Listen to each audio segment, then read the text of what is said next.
Welcome back. Nightwing is a fan favourite character among DC and Arkham fans alike. The first boy wonder has garnered something of a cult hero status. Today we'll be taking a look though at what some consider his most misused variant as we dive into the lore of the Arkham vs Nightwing. If you learn anything along the way, consider hitting the like button, it helps more than you know, and there will be minor spoilers for Arkham Shadow, but nothing relating to any core elements past the first hour. So if you want to skip those parts if you haven't played Shadow, feel free to do so. And one final disclaimer, as with all lore videos, some of the stuff I'll talk about here won't have direct visual representation, but this episode is a little different due to a lot of Nightwing's career being played out through the games and comics, but just keep that in mind as we go on, and without further ado, let's get into it. Richard John Dick Grayson was born to John and Mary Grayson, famous acrobats who were a part of the famous Flying Graysons, who would perform insanely dangerous stunts with no safety net. That would all come crashing down after the events of Batman Arkham Origins Blackgate, when Gotham City mob boss Tony Zuko would unsuccessfully coerce the proprietor of Haley's Circus, C.C. Haley, to pay protection money to him. After he said no, Zuko would order the Graysons' deaths, having their ropes burned with acid, leaving them to fall to their deaths, with the youngest Grayson being orphaned. Grayson would be placed into the world-renowned Gotham foster system, where he'd fall under the protection of Dr. Leslie Tompkins, in one of the many youth protection centres under her watch. While in one of these centres, Grayson would meet a young boy called Boone Carver, who'd become an older brother to him. Tompkins' centres would eventually be shut down due to budgetary constraints, leaving the pair out on the streets though, and Carver would be taken to Blackgate several times, and while serving his time, he would become radicalised and eventually would join the Rats, the mysterious cult driving the events of Arkham Shadow. Boone would later come to be known as Shrike, and would rise to become one of the Rat King's right-hand men and an assassin. He'd bring the young Grayson into the ranks, using him to help out here and there, usually making various propaganda movies for the Rats. Spoiler warning for the first hour of Arkham Shadow in this section specifically, but during the events of Arkham Shadow, Batman tracks Carver's movements across the city, due to Shrike attempting to shoot the GCPD Commissioner James Gordon while he spoke to Batman on the roof of the pigsty, a location used by Gordon, Dent and Batman to conduct their investigations. Carver shot from the nearby roof of the Beacon Hotel. Batman followed the trail, concocted from evidence left behind at the shooting post, and the trail eventually led through Carver and Grayson's apartment and subsequently into the pair's propaganda production area in a secret room hidden behind a bookcase. This led Batman to the Monarch Theatre, and after dealing with some rats and making his way to the theatre's projection booth, he found Grayson. The young man was busy playing Carver's propaganda reels for a group of rats, so when Batman entered and confronted him, Grayson didn't run. In fact, he did the exact opposite, grabbing two splintered pieces of wood, holding them like makeshift screamer sticks, and coming at him with everything he had, but well, he wasn't Nightwing yet, so everything he had wasn't quite enough. Carver was out there, and Batman needed answers now.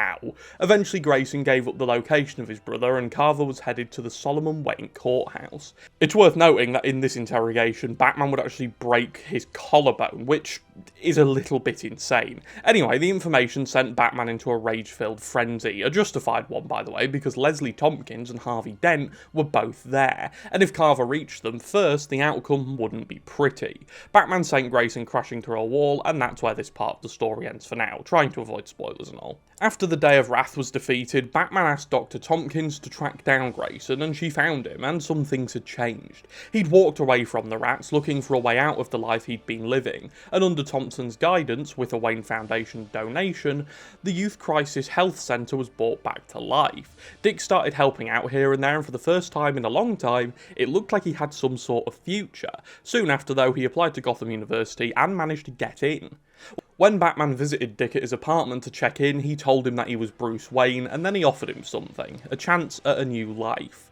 Bruce came back a few days later to help Dick move into Wayne Manor. On his way out of his old apartment, his eyes landed on a photograph of him and Carver smiling like brothers. He told Bruce that after his parents died, Carver had been the only family he thought he had left, and Bruce tells Dick that no one is beyond saving, when Dick says Carver was in fact beyond saving. And that right there, ladies and gentlemen, is what Batman is. Bruce told him he understood what it was like to lose a brother, referring to the bond he had with Harvey Dent, and that Dick wasn't alone anymore.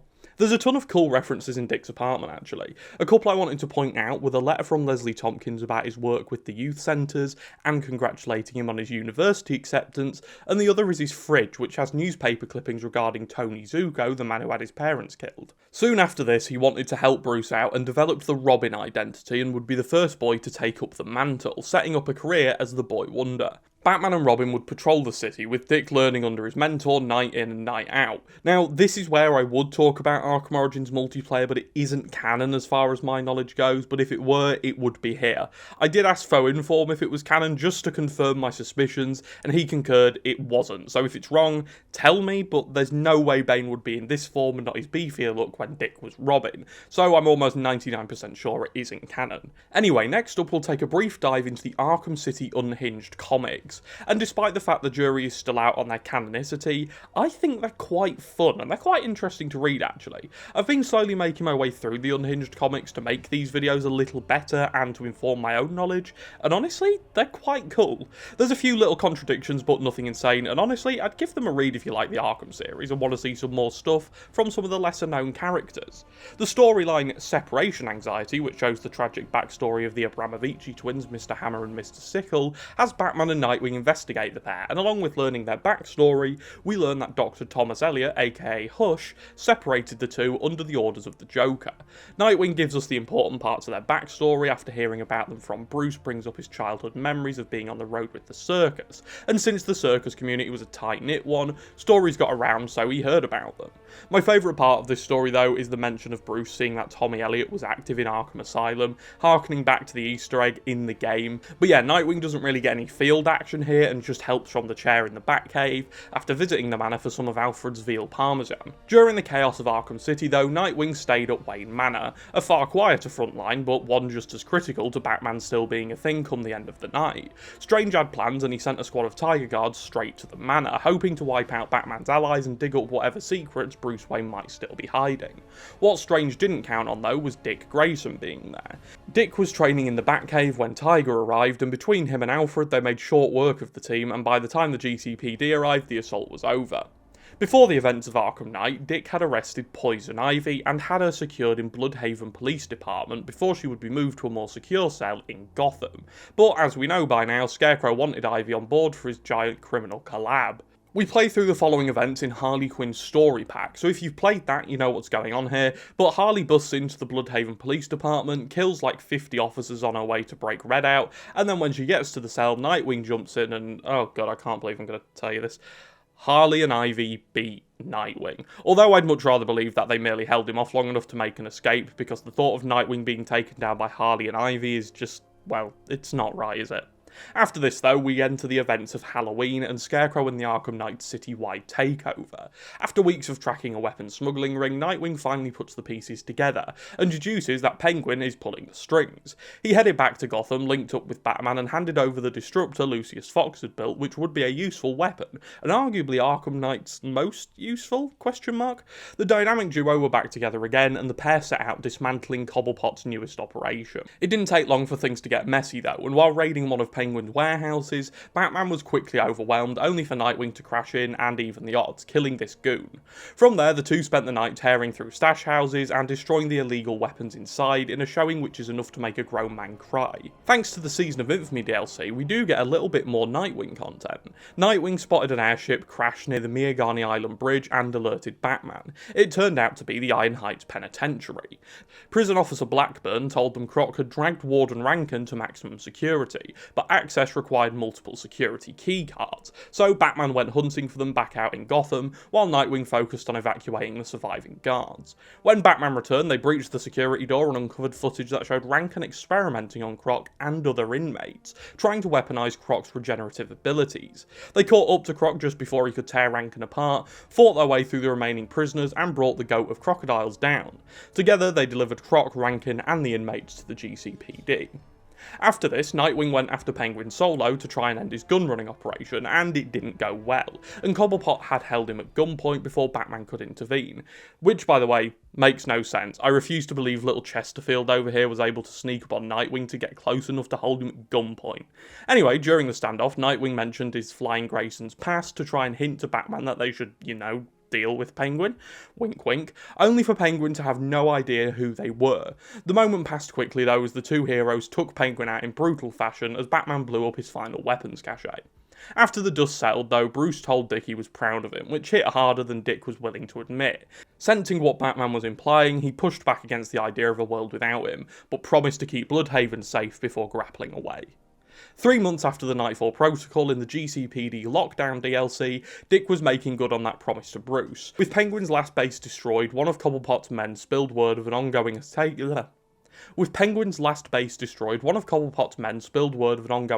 attempt at GCPD. Nightwing swooped in, coordinating with Lucius Fox to remotely shut it down. He took the opportunity to insult and antagonise the Penguin as much as humanly possible in some of the series' funniest moments. Also, shout out to Lucius Fox for quietly having the best line in the series. But I bet you've been throwing some mad parties, right? Off the chain, I believe they say. Nightwing would beat Penguin's attempted escape before hauling him back to his cell. Aaron Cash thanked him and Nightwing made it clear he wasn't the permanent replacement for Batman. Bloodhaven was his, and Gotham would be in the hands of Robin, Red Hood, and when he eventually returned, Azrael, who were all active at some point or another after the events of Night. As far as we know though, that's the end of this story, and his greatest curse, being underused, was also his greatest blessing as he was untouched by Suicide Squad Kill the Justice League, thank the Lord. But as with all playable characters we talk about in this series, I do want to touch on his gameplay in his different iterations. I think it's pretty much unanimously agreed that Nightwing was much better in Arkham City, his first appearance. He had pounce attacks, something closer to Catwoman's style than Batman's, and if a target was far enough away, he'd leap from a vantage point and crash into them, leaving them open for a ground takedown. His wingdings worked like Batman's batarangs, while the Eskrima sticks are the backbone of his moveset in combat and can be very versatile in the right hands. When in stealth he had the wrist darts for pinpoint shots with a headshot meaning an instant takedown, while a hit to the body or legs would drop an enemy to the ground, which I find hilarious that you can use Nightwing to hardscope people with. He could also whip out his electrical blast, charging his Eskrima sticks to stun enemies. The rest of his arsenal mirrored Batman's, the Batclaw for pulling enemies or objects, the line launcher for crossing graps, and the disruptor for sabotaging weapons. His version of detective mode is arguably my favourite in the series, specifically in Arkham City. Night Vision gave him an orange tinted hood with a short range radar, but in Arkham Knight he went back to using detective mode, exactly like Batman and Robin, only with a slightly lighter shade, and continuing his nerfs in Arkham Knight, he would lose his wrist darts, line launcher, and wingdings, because, fuck us, I guess. On the upside though, Dick would gain the voice synthesizer and rec gun, so that's not a worthy trade-off at all. I'd much rather have the wingdings, line launcher and wrist darts. Anyway, in Arkham Origins multiplayer, Dick was essentially a carbon copy of Arkham City Robin, with the first boy wonder having a zip kick, bow staff, shurikens, explosive gel and a smoke pellet, as well as a scrambler which, for those of you who, like myself, either haven't played Origins multiplayer since 2013 or have never played it at all in a lot of cases, that's able to block enemies' enhanced vision while also scrambling Bane and Joker's control points. Finally though, to end off, I thought I'd show you some of this really cool concept art for Nightwing that was made for Arkham Asylum 2, which would become Arkham City. I am an absolute fiend for this sort of stuff, and I think it's really interesting because he didn't really change a huge amount from the concept art to the screen, which is quite nice. It shows that if nothing else, they had a clear vision for his attire, even if one of those does give off serious Injustice vibes. As far as attires go in the base games, Dick can be played in as his animated series form in Arkham City, and then in Night he can wear his city suit and hairstyle, or my personal favourite, his New 52 look. In a series which could have done with more Bat Family in general, it's a real shame Nightwing never got a good outing. Night was probably his strongest outing, but it never felt like he was respected. It always felt like Dick was thrown in as a last resort to fill a hole. And there we go, that's my only intentional Dick joke in this video. In Arkham City, he didn't even have a voice, using Robin's grunts when he got hit, and in Night he got beaten by Harley and Ivy and held at gunpoint by Penguin, and overall he just fell flat. It's a shame, Nightwing is a fan favourite character for a reason. I like to think of him as the closest thing DC have to a Spider-Man type character, someone who's funny, entertaining and clearly enjoys what he's doing, while also being deeply broken on the inside. I think it's safe to say though that we all love Nightwing, and we can only dream of a day he gets his flowers in video game format, because he certainly needs them. If you're still here, drop a like, it helps the video out so much and pushes it into the ever turbulent YouTube algorithm, which would mean the world to me. I hope you learned something along the way, I'll see you next time, thank you for watching, I hope you enjoyed, and goodbye.